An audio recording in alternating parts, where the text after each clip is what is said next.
ჩვენი შემდეგი სტუმარია ჟურნალ ათიანის რედაქტორი, ცნობილი სპორტული ჟურნალისტი ბატონი გია გორგოძე. მოგესალმებით ბატონო გია. მადლობა მიკეისთვის, მოგესალმებით. თქვენი სტუმრად ყოფნა არის ერთი სიამოვნება ჩემთვის და თან დღეს განსაკუთრებული მიზეზი გვაქვს, რის გამოც მოგიწვიეთ. თქვენ ბრძანდებით უახლოესი მეგობარი, საოცარი ფეხბურთელის, მართლაც აი ლეგენდის, მე ვიტყოდი სოფლიო ფეხბურთის, არა მხოლოდ ქართული ფეხბურთის, ბატონი დავით ყიფიანის და სწორედ მის გამო ეწოდა ათიანი აი ამ ჟურნალს, რომელიც 19 წელია გამოდის და რომელიც ერთ-ერთი ერთგული მკითხველი მე ვარ, ეხლა უკვე ელექტრონულ ფორმატში გამოდის ეს ჟურნალი და დავით ყიფიანს კი სულ ცოტა ხნის წინათ შეუსრულდებოდა 75 წელი, 18 ივნისი იყო მისი დაბადების დღე. და ვისაუბროთ ბატონ დავითზე და იმ დიდებაზე, იმ საოცარ ატმოსფეროზე, საოცარ სახელზე და რაღაცა განსაკუთრებულ ესთეტიკაზე, რომელიც შექმნა დავით ყიფიანმა. კი ბატონო, დათო საუბარს სათქმას აგამონებს. დათო ფეხბურთზე ვისაუბრო თუ პიროვნება გავიხსენოთ. აი, როგორც ჩათვლა პიროვნება გავიხსენოთ. პიროვნება გავიხსენოთ, კი ბატონო. ხოჭორი ჩვენთან მეგობრებთან საუბარში ფეხბურთიდან ისვენებდა ხოლმე. ევრო 2024-ია და 18-ში ვითამაშეთ დათოს დაბადების დღე იყო თურქეთთან პირველი თამაში დორტმუნდში. თასხმოწვიმა იყო წყალილო ჩამოვიდა იმაზე. და რაღაც პატარა ჩანახატია ეხა გამოვა მე-6 წიგნი ქართული ფეხბურთის აუკუნეს და ამას ხვები. ევროპის ჩემპიონატის გახსნაზე რა ემოცია მარტო უყურებ სახში დორტმუნდია წვიმს და წამიყო მოგონებებმა ყიფოს დაბადების დღეა და ხდებოდა 73-ის. მოგონებები 64-ია საიდანაც ვერავინ გამოგვაძევებს და ჯერ ვიფიქრე რომ მეთქი წვიმა მიომსგავს ჯერ 79 წლის 6 ოქტომბერს ლივერპულთან რო წვიმა. ლივერპულთან კი დავსხვა წვიმა. ხო მე ვიფიქრე ხა ენფილდზეც ხო არ წვიმს მეთქი. მე რატომღაც ალუზიებს სად მიყავ ხომ. მე მაკონდოში წვიმს გამახსენდა აურელიანოს რონება პოლკოვნიკი ხერნანდო მარკესი. დათო ბედნიერია სულ ყველა ვისაც დათო უნახავს, დათოს თამაში უნახავს სტადიონზე, იმიტომ რომ მის სილაღეს სხვა გასახანი ჭირდებოდა. და დათოს სიხარული ის იყო რომ მისი ამ დღესასწაულების თანაზიარი იყო სტადიონზე შეკრებილი უამრავი გულშემატკივარი. ჯერ მისვლა როგორი იყო სტადიონზე. ეხლა მეგობრები ვიჯექთ ერთად მე-9 სექტორში და რო ადიხარ კიბეებზე და ხარ. უამრავი ახლობელია ნაცნობი და ეხლა გეკითხება ისეთ რამეს ესი პასუხიც კარგად ცნო. დათო ყიფო ხო არა დღეს? ნო, ოქი აგეყიფო აგერ არა. ეს ხო ზეიმი იყო მართლა და ამ ზეიმის შემოქმედი გახდა დათო. უშუალოდ შუქნიდა ამ სიხარულს როგორც ბატონმა კახი თქვა. წლისთავი იყო გასული დათოს საღამო ქონდა რუსთაველის თეატრში. ადამიანები იშვიათად ჩუქნიან ამდენ სიხარულსო. დათო ჩუქნიდა და ჩვენ კიდევ ღებულობთ თითქოს ეგრეც უნდა ყოფილიყო. ჩვეულებრივი ამბავი იყო თითქოს. დღესასწაულის ადგილში გალია თავის სააქაო 50 წელია. თუ არ იყო დღესასწაული მის გამოგონებას ცდილობდა. თვითონ იყო ამ დღესასწაულის შემოქმედი. მიფოს უყურდა ძალიან სიმღერა. თქვენ თემაზე გადმოდივა.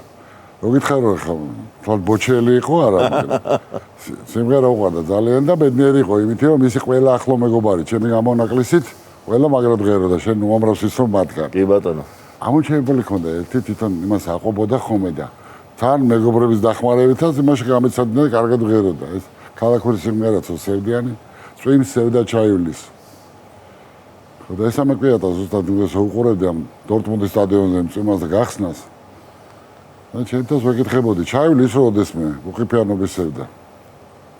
იწერია ყველა თავარწინში ესეც ჩაივლისო მაგრამ სანამ ერთი კაცი მაინც ცოცხალია ვისაც მის თამაშს ცოცხლად უნახავს ალბათ გამხსენებელი არ უნდა დაელიოს.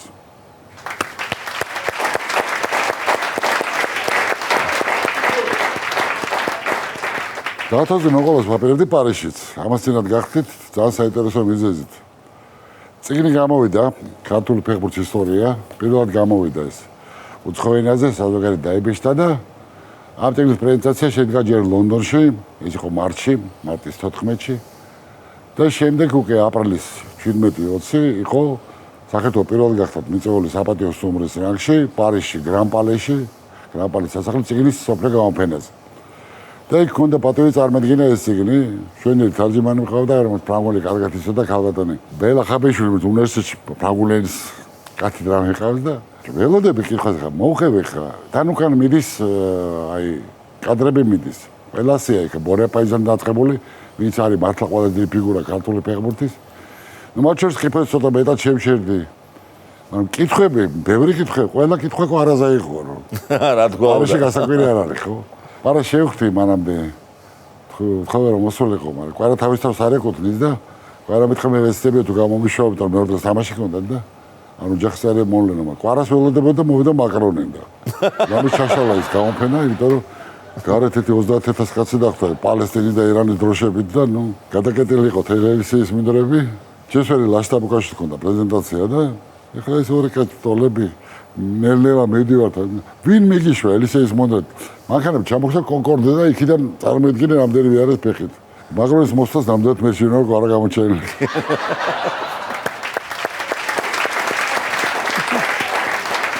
ეს იგი მერე თქვენ დაგიტოვეთ. დიდი მადლობა, ჩემთვის დიდი საჩუქარია ნამდვილად. დათო იუმორზე აცრელი არ იყო. მაგრამ მე ხალისიანად გავიხსენოთ, იმიტომ რომ ის ამონა. განსევდიანად დავიწყე და ხალისიან ამბავს გავიხსენე. თან ხალისიან და კარგ დროს. ნუ ხა მაგასანება დუსელდორფში მოვიგეთ, 13 მაისია, გუნდი ჩავაფრინდა 15-ში 21-ში რესპუბლიკაელის გენერალური ხუთვარსკვლავიანი ბრეჟნევი უნდა ჩამოვიდეს, თელი თავისი ყველა რესპუბლიკის პიროვნებთან ერთად საქართველოს გაწეთლების 60 წელია და დათო იმ ხანად ჯანაშიას ცხოვრობდა, ჯანაშიას ოსტომეში, ზოლოურში და რაღაც სახლში რაღაც რემონტი იყო თუ რაღაც. მოლიც ტელეფონი რეკავს და ასასიამოვნო ტემბრით ვიღაცად კითხულობს, დათოს კითხულობს და შეხვდა დათოს ლიდერი ხაბატონი მარინა კანდელაკი. დათო არ არისო და ვიმძანდებითო და ნუ ძალიან ინტელიგენტური ხვალ ესეც ასიამოვნო მოსავ. მე გახლავართა კომპოზიტორი შოთა მილორავაო და დათოს თამაში რომ ნახეო ვერ მოვიჩმინეო და კანტატა დავწერე დათოზე. მინდა ორი პირველი დათოს მოვასმენეო. ნუ თქვა კი ბატონო, როდი შეიძლებაო? როცა თქვენ ჩათვლით და აი დღეს საღამოთაც იქნებაო და ინსტრუმენტი თუ გაქვს როგორ არის როიალი გაქვს შევ ეს თემები გაქვს. დაიფატიჟე იმ კაცმა თავი და საღამოს 8 საათზე მოლეთ დათოს დაურეკეს, ისო და მოემზადნენ იქ რაღაცას უფრო გაიშალა. 8 საათი შეულდებიან რომ მომზადება კომპოზიტორი კანტატით. მაგრამ 7 საათი არ გადაიწყო და მოვიდა ამ დროს გია ფერაძე.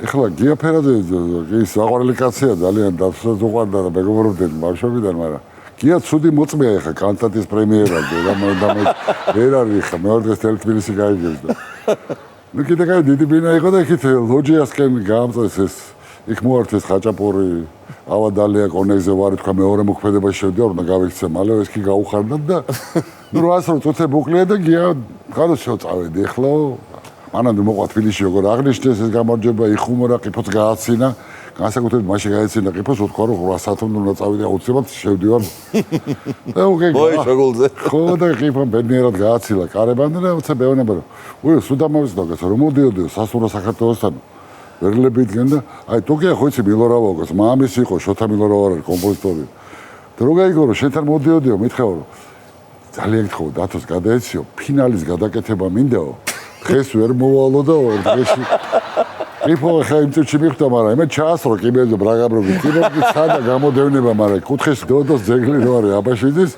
იქ უკვე თელი ვერლებით განან ახლა იქ ორთქიავე კაცები არიან და სად მირბიხარ გააჩერეს და გაასწრო სამშვიდობოს ფერაძე. მე ხა ესე ხარ მორჩება ეს ამბავი და გავიდა ორი დღე და შესაძლებლად მოვიდა გია უახლოეს მეგობრებთან და მე ხა ყიფოც ხარ გავბრაზდება და თქვა ძალიან აშიტებული ვიყავი ისე გახარებული ვიყავი რომ ეხა ზედმეტი მომივიდა გაეხუთა კიდე იხუმრა ყიფო გაეცინა და ნუ მოკლედ სხვაფერი დამთავრდა იმ ლოჯიაში დავჯექით ხა ბევრი ვარ და კაი სიმღერა და კაი გიტარა და ყველაფერი და ჩამდროს ზარია კარზე და ეს ბიჭები ეციან რომ ეს რაღაცა თქვა მე მგონი შოთარი მილორავერთი გაუღეო ყიფო ნუ ყიფო ხარხარებს და ღიმილით გააღო და ნუ ხედავს კახი ასათიანო კახი ხა საყვარლის ადამიანი მაგრამ ორი ძალიან სოლიდური ასაკოვანი კაცია ხო და კახის ძღოლს აქვს რაღაცა ჟურნალის მაგიდის ხელა აემხელა თუ აღმოჩნდა მე კიევის ტორტი ესე ერთი ეს ხანდაზმული კაცი აღმოჩნდა უკრაინის პარტაგენოსის შერბიცკის თანაშემწე მეორე თავარი პარტაგენოსის ბრეჟნევის თანაშემწე დათოს გაცნობა უნდა და იმას კიდე დანაბარები ქონდა შერბიცკიმ ფეხბურთი უყვარდა ძალიან სხვა შორის და დათოს გამოუგზავნა ეს ნუ ხე ტორტი დაიჭრა შემოვიპატიჟე თავპატიჟე არ დავოდიათ ტორტი დაიჭრა მაგიდა განახტა ყველაფერი რაღაცები დაბრიარიაშო გადამჯი დაждდნენ ესენიც რომ ბრეჟნევის თანაშემწე მაინდამაინც ფერადი აღმოჩნდა გვერდზე რა.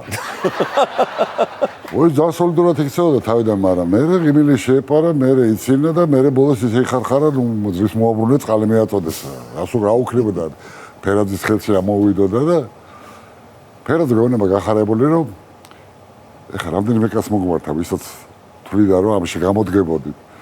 მოგილეთ ხვალეო, მეორე დღეს გამოდის ბრეჟნევი სპორტის სასახლესთან გახსოვს, ტრიბუნა იყო და ხვალე გამოდის ბრეჟნევი და თბილისის დინამოს მიულოცავს გამარჯვებასო და ეხლა კახამუtka შეხوار გადაერიეოდა.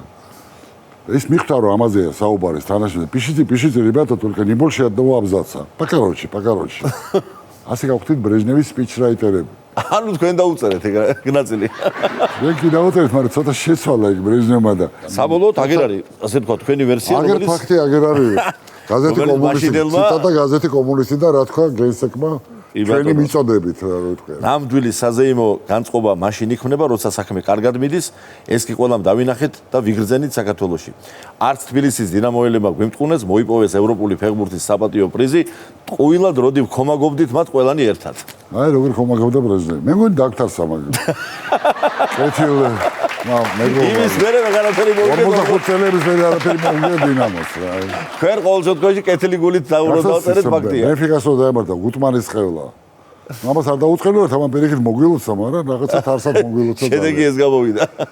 ძალიან დიდი მადლობა მინდა გითხრათ მობრძანებისთვის, იმისთვის რომ თქვენ ახერხებთ ყოველთვის ისეთი მნიშვნელოვანი მხარეების წინა პლანზე წამოწევას და რაც თავარია ქართული მიმართებით და აი იმ შინაგანი დახვეწილობით, რომელიც ახასიათებდა დავით ყიფიანს და რომელიც წითელ ზოლად გასდევს თქვენს ჟურნალისტურ საქმიანობას.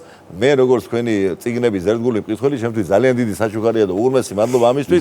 პატარა მუსიკალური საჩუქარი ჩვენს გვაქვს მომზადებული თქვენთვის და ჩვენი შოუს მაყურებლისთვის და სიმღერას გია ყანჩელის შესანიშნავ ნაწარმოებს ააჟღერებს ახალგაზრდა ნიჭიერი მომღერალი მარიამ ერქომაიშვილი და ვფიქრობ თავისი განწყობით და თავისი შინაგანი აი ემოციური ბუნებით ეს სიმღერა ზუსტად ესადაგება იმ განწყობას, იმ დამოკიდებულებას, რაც ჩვენ გვაქვს დიდი დავით ყიფიანის მიმართ.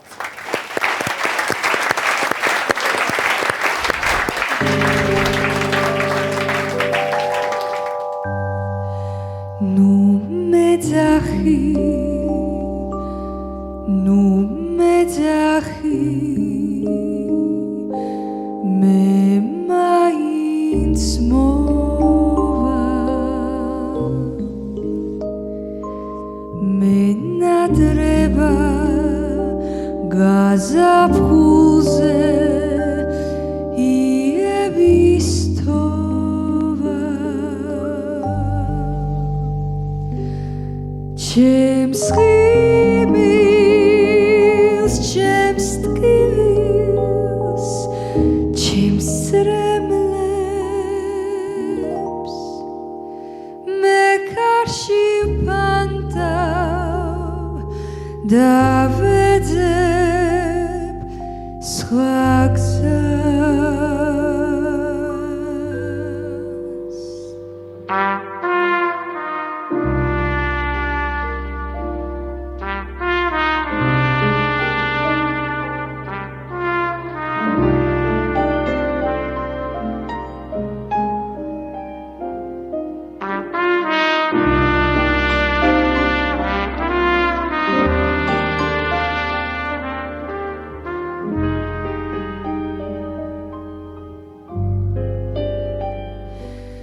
ჩემს ღიმილს ჩემს ტკივილს ჩემს რემლებს მე კარში ვფანტავ და ვეძებ